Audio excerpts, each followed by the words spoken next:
Hello, my friends. Today is the 34th day of our 40-day Bible reading challenge. We're in John's Gospel, chapter 18, starting at verse 19. The trial has begun. The trial continues. Jesus begins in front of the high priest, who asks him some questions, and Jesus says, "What are you asking me for? I've talked about this all the time." They don't get the answer they want. They're trying to put him to death. They've decided that's what's going to happen. They just have to figure out the legal pretense they need to make it happen. So they send him to Pilate, because if they can convince Pilate that Jesus is a threat to Roman authority, the Romans will do it for him. And since the Jews don't really have legal authority to put someone to death, the Romans are going to have to be the ones to pass that sentence on to Jesus. So Pilate asks Jesus about kingdoms, about authority. Is Jesus a king? If he is, and he's a threat to the Roman emperor, then the decision is made and it's easy to make. Pilate puts him to death, quashes the rebellion, Roman authority stays in power.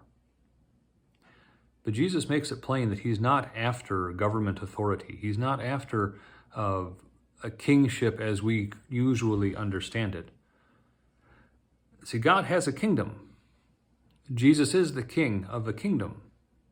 But it's not a kingdom based on authority as we generally understand it. Go back to all the things that Jesus has said about not lording it over one another, about serving one another, about caring for people.